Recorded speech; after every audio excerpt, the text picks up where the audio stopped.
before you go to sleep at night, whatever issues that you have, they need to be resolved. Either they need to be resolved into a solution. That could be, I agree to disagree with you. I'm just gonna drop this situation and I'm gonna be the bigger person. This should not be, oh, I'm gonna go to bed mad, and then when I wake up, I'm gonna be staring at him when he wake up to know how mad I am. And then in the afternoon, when he come home, I'm gonna be looking at him again so that he know that I'm mad. All of this is carrying on way too long, and ultimately there is no solution to the problem. Dedication, preservation, take a look inside your salvation. Do every good work, it takes patience, like a butterfly. What's up, guys? Sophie here, back with another video. If you are new to my channel, don't forget to subscribe and hit the notification bell so you can stay updated on all my videos. And also don't forget to check the description box because I always put a lot of stuff in there, including my book for single women, which of course, if you're watching this video, you might actually want to get, because I'm going to be talking about common mistakes that ruin a relationship. Number 1. So your family is up in everything. It amazes me, honestly. I don't get this. If your relationship is your relationship, then keep your relationship between two people. I understand that you want to vent to your friends, and that could be completely fine, but you need to understand that you need to have impartial friends.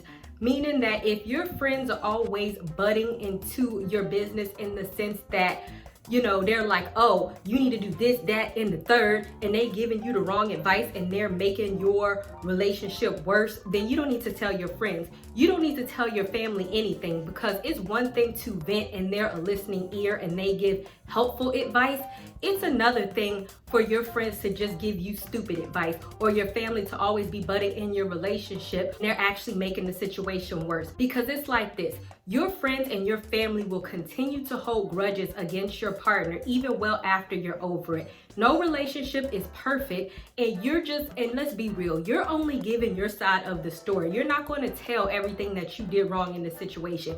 You're always going to paint your partner off as the bad guy, and your family and your friends are always going to take your side. So what's going to happen? Long after you done kissed and made up, your family and your friends, if they are not impartial, they're always going to look at your partner as the bad guy, and therefore you're going to have some long-term issues, even if you are trying to mend a relationship. And then you're going to be giving them the side eye, looking at them like, why don't you like my man? What's wrong with y'all? Why y'all always against such and such? Why y'all always doing this? Why y'all always doing that? Okay, because you always running your mouth.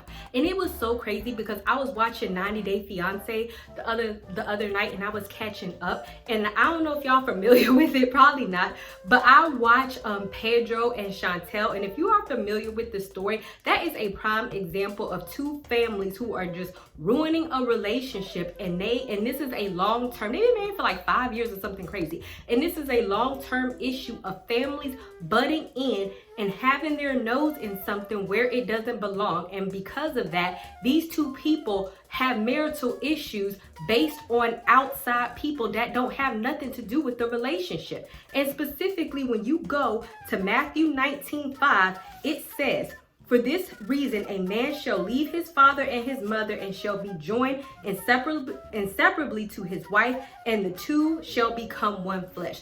So men, keep your mama away from your girlfriend. She don't have, or even your wife, she don't have nothing to do with y'all's relationship. She needs to focus on her own relationship and stay out of y'all's business. If she is not helping the situation and she's hurting the situation, keep her out of it. Keep your friends and your family out of the situation if they are causing more harm than good. And understand that if you are grown enough to be in a relationship, then you need to be grown enough to handle your situation and your conflict on your own. And you need to be grown enough to keep your problems within your relationship if you know that telling outside people is just going to cause more problems. Number 2, the nagging woman. The nagging woman is so prevalent because women, we just like to talk. That is just our way of being. We just want to, and specifically, the Bible just has so much hidden knowledge because some things never change, and a woman's mouth is one of those things.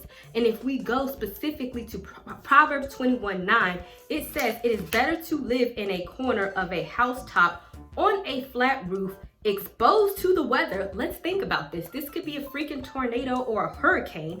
Exposed to the weather than it is in a house shared with a contentious and quarrelsome woman. So at the end of the day, whenever you communicate, women, this is not to say that you always have to keep your mouth shut and that you should never have an opinion, because I am sure that you could tell that I have an opinion. You should have an opinion, but you need to understand the point of communication. The point of communication is not to nag somebody to death that they want to freaking chop your head off, okay? The point of communication is to be heard and for that person to actually take action on what they are hearing. If you are getting to a point where you are continuously repeating yourself and you notice that somebody is getting frustrated or the situation is just going round and round and round and round and round and there is no solution, or they're not going to see things your way, then you need to just shut the freak up. Because at the end of the day, y'all are two separate people. They don't have to necessarily see things your way. Don't make a mountain out of a molehill. There are some things that are serious, yes. Like for example, if you say don't cheat on me anymore, then that's it. You don't need to nag about it. Oh, don't cheat on me anymore, blah, blah, blah, blah, blah, blah, blah, blah. Right. So you laid out your expectations. Don't cheat on me anymore. If he does it again, then that's when you put action behind your words. You don't need to keep nagging about it, right? You communicate and then there is some resolution to what you are saying. If it is a situation where, oh, I want my man to wash the dishes or take out the trash, or I want him to take me out on more dates, and you keep nagging about it, and he's not hearing what you're saying and there is no action taken on his part, the only person that you can control is you. You nagging about it is not going to change the situation. You need to determine what you're going to do about it. Either you're going to forget about it and you're going to forget the fact that you want to be taken out on more dates. You're going to say this is not what I want out of a relationship and you're going to leave. You're just going to go out by yourself and you're going to take yourself out on more dates. Or you're going to find some other way to communicate to get what you want. But continuously saying the same thing and drilling a hole into somebody's head is going to turn into an annoyance, and it is not going to get what you want. In fact, it is the opposite. So you have to understand the art of communication. The art of communication is not to annoy, but rather to communicate and to invoke action on the part of the other person. Number 3. Holding grudges. So according to Ephesians 4:26, it says that you should not let the sun set on your anger. And there is a reason for this, especially when it comes to couples. Because what happens is if you are holding grudges from the day of, the day before, then it's just going to build, and a small situation is going to turn into a big situation. And then before you know it, you're just going to have so much built up animosity and anger over these little things, and it's going to blow up into something big. So before you go to sleep at night, whatever issues that you have, they need to be resolved. Either they need to be resolved into a solution. That could be, I agree to disagree with you. I'm just going to drop this situation and I'm going to be the bigger person. This relationship is not working for me because whatever we're disagreeing about is just so big that this is just getting on my nerves, aka you have cheated on me for the 15th time and I cannot let the sun set on my anger because this is crazy. But at the end of the day, this should not be, oh, I'm gonna go to bed mad and then when I wake up, I'm gonna be staring at him when he wake up to know how mad I am, and then in the afternoon when he come home, I'm gonna be looking at him again so that he know that I'm mad, and then next week when we go visit his mama, I'ma vent about it. And all of this is carrying on way too long, and ultimately there is no solution to the problem. When you have relationships, there should always be a solution. The point to your relationship is not to carry grudges. It is not to be angry. It is not to have animosity. It is to have a peaceful environment as much as possible. Is that always going to be the case? No, but that is something that you should always be striving for. So however you seek to do that, then that is what you should be doing. So whenever the sun sets, if you set your intention for your anger to be subsided before you guys go to sleep, then that is forcing you guys to communicate and whatever it is that you're angry about. If you know for a shadow of a doubt, if you're saying, you know what, I'm not even gonna lay my head down before I settle this situation that I have going on with my man, then it's gonna make you either swallow your pride and come to him, and if he has the same intentions, he's gonna swallow his pride, and y'all come together and come up with a solution so that y'all are in a better situation, so that y'all learn how to not be angry all the time, and ultimately for the long run what that causes is for you to have better communication skills and also better problem solving skills, so that when you have fights or disagreements, then you can learn that these disagreements don't necessarily have to be the end all be all. Two people are two different people. Y'all are not always going to agree. Regardless of if you agree or disagree, the better thing is that you are able to communicate and come up with a resolution or a compromise on both ends, even if that means, you know what, I still don't agree with you, but we just gonna lay the situation to rest and we just not gonna bring it up again. Better to say that and to lay the situation at rest right then and there before y'all go to sleep than to wake up and continuously argue about the same thing for weeks and weeks and weeks and weeks on end. Or sometimes some couples argue for years and years and years and years and years on end. Like I said, I was watching 90 Day Fiance, and Chantel and Pedro, they still arguing about something that happened 2 and 3 freaking years ago, and they still have unresolved issues that are haunting their marriage now. Y'all haven't even started y'all marriage because y'all arguing about something that happened from when y'all was newlyweds. So if you don't allow those situations to be resolved right then and there, that is the cause and effect that can happen from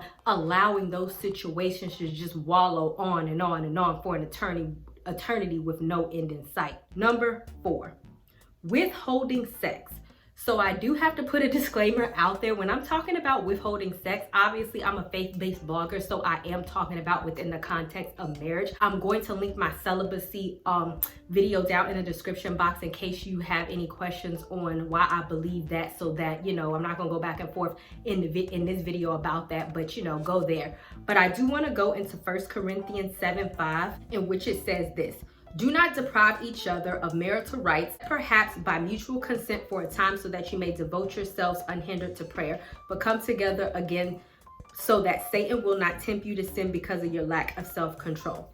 Okay, so what they're basically saying, sex is something that God gave a marital couple. It is not sinful, and it is also something that when you are a married couple that you should be using as a weapon against each other in order to get back at each other. I'm not saying that as a woman, whenever your man want to have sex with you, if you're too tired, if you don't feel like it, that you need to be like his blow-up doll. Obviously, as a man, you need to be considerate of your woman. She's not a property or a thing or your masturbation tool. I mean, come on now, that's just mutual respect. But what I'm talking about is this is not a weapon of mass destruction in which you are just upset at your husband and you're like, all right, you know what, that's why you're not getting none. That's why I'm not having sex with you for a whole month or a week or next week or whatever. Because what God is saying, and obviously a man is going to choose to cheat, that is his personal choice, but let's be real in the sense that if you continue to use your vagina as a weapon against your husband because you are angry at him, you are giving Satan a tool to tempt your husband, because then he's going to say, okay, you know what, my wife is using her sex as a tool. She is my wife. It is his right as your husband, as well as your right as his wife, for y'all to have sex as a married couple. That's what married people do. So if either of y'all are using y'all's bodies as a weapon against each other, then both of y'all might be like, you know what, I'm gonna go get it from somewhere else. Because typically when women cheat, they emotionally cheat. That's why they have, oh, I'm gonna start flirting with somebody else. If my husband, he don't want to flirt with me, he don't want to find me attractive, he don't want to sleep with me, I'm gonna go find that attraction from another man, because I bet you somebody else want me if he's saying he don't want me, and vice versa from his side. Oh, my wife don't want to give me none, a whole bunch of women want to crawl up on me, let me go show her. Why give Satan why allow Satan to creep into your marriage by letting that temptation creep in because you guys are so mad at each other that you want to use your sex as a weapon against each other? That is not love, and that is not what marriage is about. We are all human. When you are married, you obviously have sexual tendencies toward each other. I mean, even when you're not married, you have sexual tendencies against each other. Come on now. But sex is one of those benefits that we can have during marriage, unlimitless. And so understand that this is just not one of those things that you should just use against your partners to just hurt one another, because that's just being malicious. Come on now.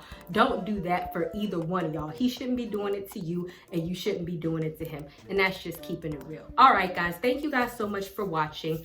Don't forget to subscribe. I would love to know what you thought about these tips. Have you guys ever experienced any of these things that have ruined your relationship? Or have you ever done anything different or any mistakes that you made in your relationship that you felt like, man, maybe I should have did that really caused major problems or caused you to break up with a really good man?